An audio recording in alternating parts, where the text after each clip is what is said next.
Olá, aqui quem fala é Joseph, canal MultiPCode. Para você que está entrando ou tentando entrar no mundo do Linux, deve ter percebido que o sistema operacional exige que você informe uma senha para criar um usuário, coisa que o Windows normalmente não utiliza. Já que se você for um usuário acostumado a utilizar sistemas operacionais Windows, vai perceber que lá no Windows não existe a necessidade de estar utilizando uma senha para o usuário, isso é opcional. Aqui no Linux não, aqui no Linux, no sistema operacional Linux, a utilização de senha é obrigatória para todos os usuários. Aquele usuário que não tiver uma senha configurada, ele vai estar sendo considerado usuário desabilitado, não vai estar apto a entrar no sistema. Ele precisa ter uma senha para utilizar o sistema. No entanto, para algumas pessoas, o fato de precisar digitar uma senha ao entrar no computador acaba sendo uma tarefa um pouco incômoda. Não para todo mundo, mas para alguns talvez isso seja um pouco incômodo. Mas caso você tenha instalado o Linux no seu computador, o Ubuntu por exemplo, que é o caso desse sistema que eu acabei de instalar, e só acrescentando, instalei utilizando uma máquina virtual, a VirtualBox, ok? Então acabei de instalar o Ubuntu. E a versão do Ubuntu que eu estou instalando é a versão 16.04, que utiliza o GNOME Shell como interface gráfica. Então coloquei aqui a minha senha, digitei a senha, cliquei em entrar e vou ter acesso ao sistema operacional. A partir desse momento posso utilizar o meu sistema, fazer qualquer coisa através desse menu aqui, onde eu vou encontrar diversas opções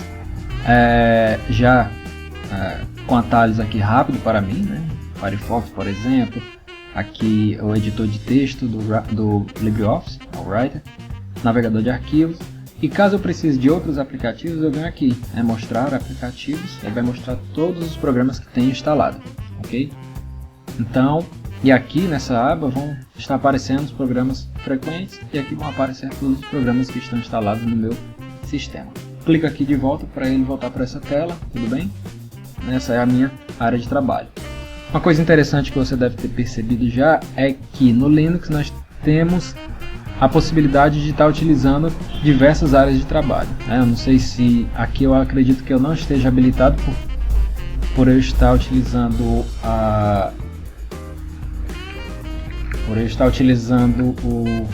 uma máquina virtual, ainda não verifiquei isso aqui, se existe a impossibilidade de trabalhar com várias áreas de trabalho. Mas quando eu utilizo o meu sistema operacional normalmente, como eu vou fazer agora, eu vou sair da máquina virtual e voltar para o sistema original. Aqui, esse é o sistema original que eu estou trabalhando e ele trabalha com diversas áreas de trabalho. Essa é uma possibilidade que se tem ao utilizar sistemas como Linux. E a versão do ambiente gráfico que eu estou trabalhando é GNOME Shell. Uma versão bastante atraente, a versão que eu me sinto mais confortável em trabalhar, depois da versão antiga que já está extinta, foi extinta. Então, esse aqui é o sistema que nós estamos utilizando. Caso eu queira desabilitar a solicitação de senha ao entrar no sistema operacional, eu preciso vir aqui e procurar por usuários ou users.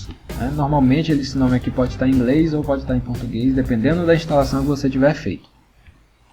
Clico em Users ou em Usuários, vai abrir uma janela listando todos os usuários que pertencem, que têm acesso ao sistema. Nesse caso aqui eu só tenho o meu usuário, o único usuário que está cadastrado no sistema é o meu, e eu posso fazer aqui nessa tela uma modificação indicando que o sistema vai abrir sem solicitar senha. Então o que eu vou fazer? Eu preciso vir aqui, desbloquear, já que a opção se encontra aqui, início automático de sessão. Então não consigo modificar, porque eu estou bloqueado. Preciso clicar em desbloquear, ele vai me pedir uma senha, essa senha é a senha do usuário que você criou ao instalar o sistema. Clique em autenticação e em seguida, olha, a opção agora está liberada. Agora eu posso marcar, e quando eu reiniciar o sistema, ele não vai mais pedir senha. Vamos fazer o teste? Reiniciar. Então vamos aguardar alguns instantes.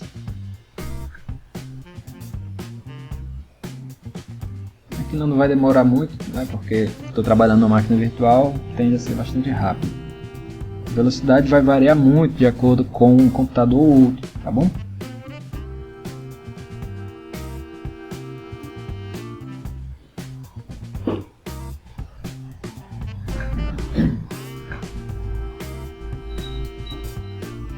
Guardamos mais alguns instantes e agora, ó, em vez de pedir a senha, ele já entrou diretamente no sistema.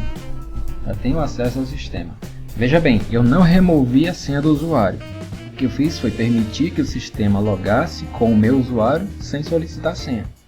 Mas o meu usuário continua tendo uma senha que é utilizada para caso eu precise instalar algum aplicativo, algum programa, o sistema vai me solicitar essa senha, ok?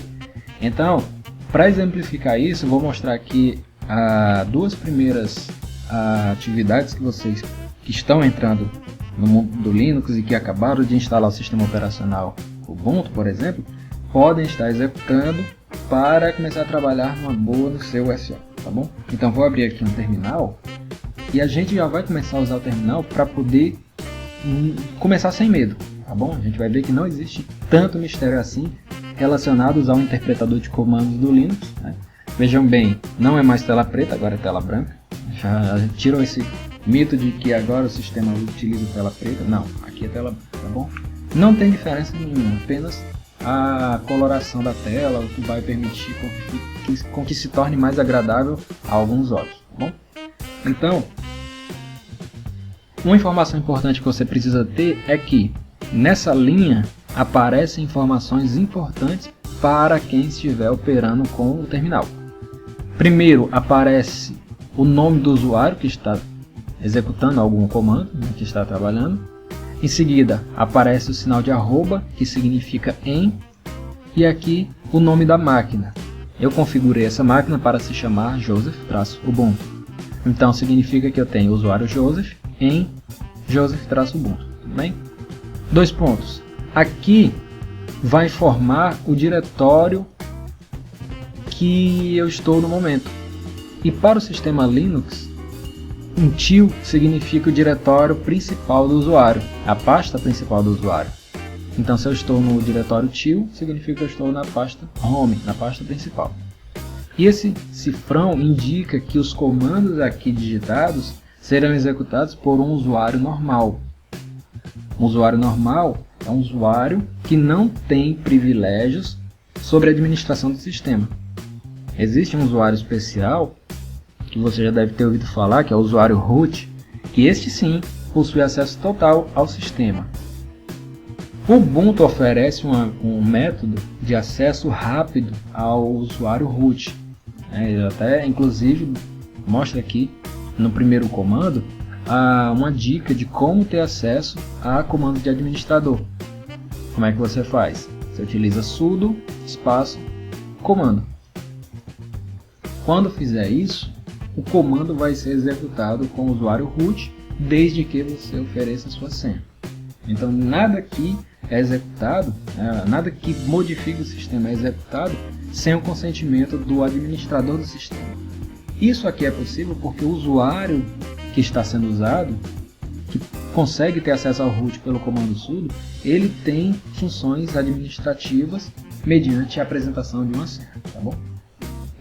Isso não é padrão em todos os sistemas operacionais. Quem trabalha com Debian, por exemplo, essa opção ela não vem dessa forma por padrão, por questões de segurança.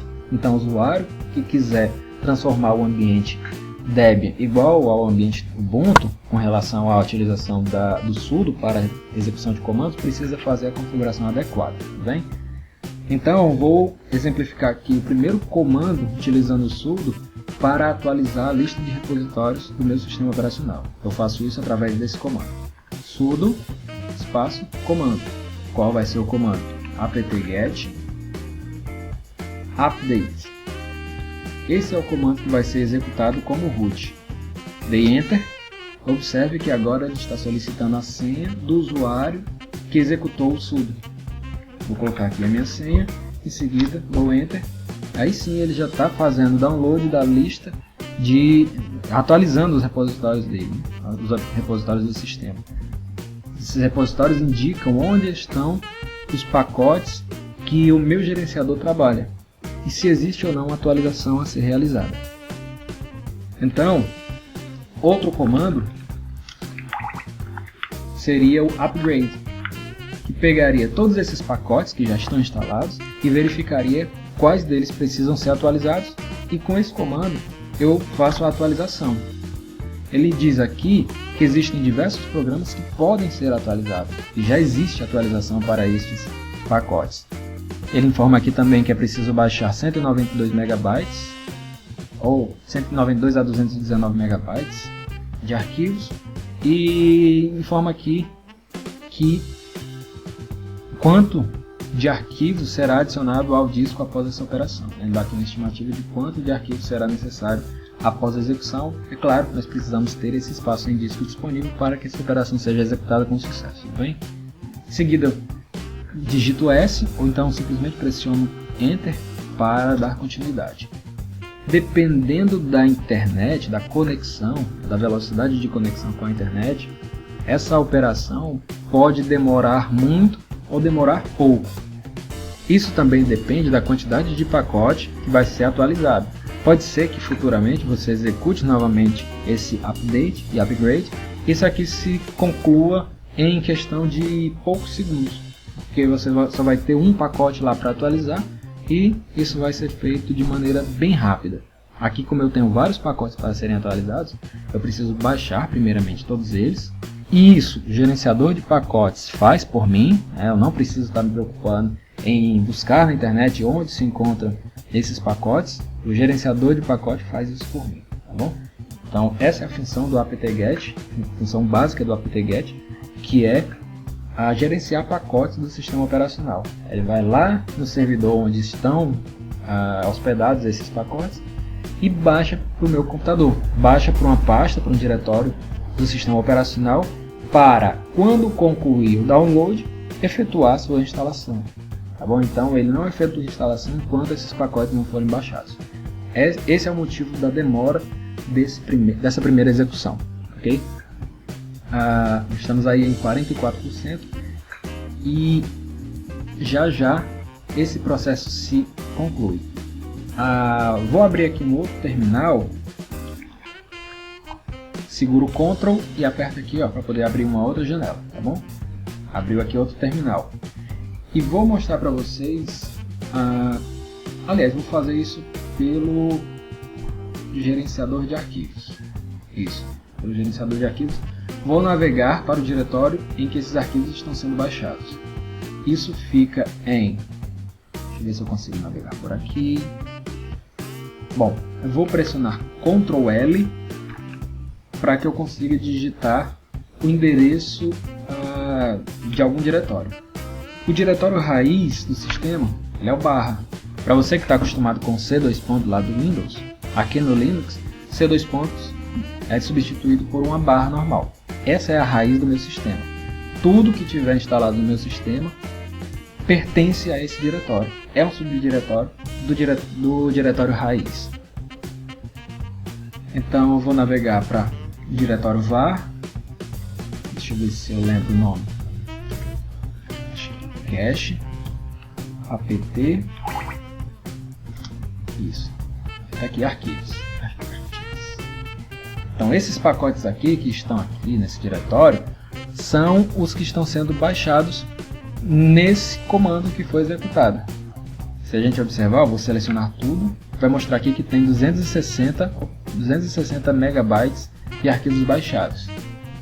Aí vou desmarcar, vou esperar ele baixar aqui mais um pouco. Mais algum arquivo. Tá baixando aqui um pacote. Deixa eu ver se quando ele vai avançar um pouco. Avançou mais um pouco, vou selecionar novamente tudo. Ctrl A. Agora eu tenho 281,8 megabytes. Então é aqui que está sendo armazenado todos esses pacotes.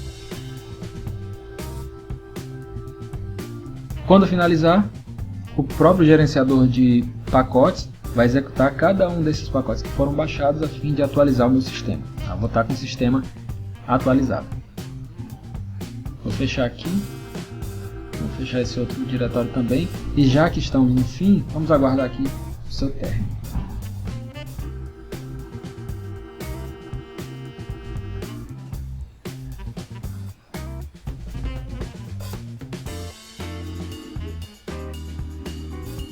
Veja aí, ó, está descompactando alguns pacotes.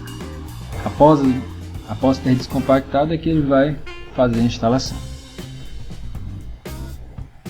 Essa tarefa de atualizar o sistema, ela pode ser realizada constantemente. Você pode se programar para fazer isso uma vez por semana, que eventualmente vai aparecer um pacote que precisa ser atualizado. E geralmente todos esses pacotes que são atualizados, eles são compatíveis com a versão que você está trabalhando.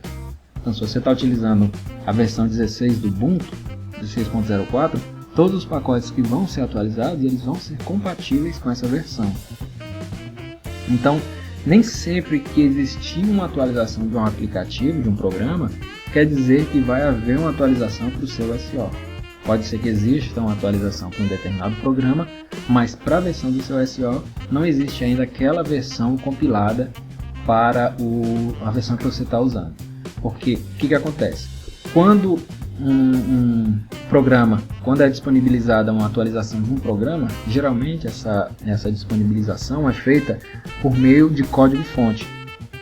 E para que o sistema Ubuntu instale de forma automática, como está sendo feito aqui, é preciso que exista antes uma compilação desse código-fonte para a distribuição em questão. Então, antes da gente poder trabalhar com o apt-get, uma equipe trabalhou compilando esses códigos-fontes para disponibilizar arquivos executáveis para o Ubuntu, como se fosse um exe. Só que aqui é o .deb, são arquivos que funcionam como executáveis para instalação de pacotes no sistemas derivados do Debian, que é o caso do Ubuntu. Pronto, a atualização do sistema foi realizada. Em seguida, você não precisa reiniciar o computador, pode continuar trabalhando normalmente, porque aqui a ideia de reiniciar o computador após a instalação de um software não existe. Tá bom? Você já pode fazer o uso do sistema, porque as variáveis que são atualizadas durante a instalação, elas já são válidas para a sessão que você está utilizando sem necessidade de reiniciar o computador. Então eu poderia vir aqui, por exemplo, abrir o LibreOffice Writer e já conseguir utilizar esse programa de edição de texto para criar algum texto.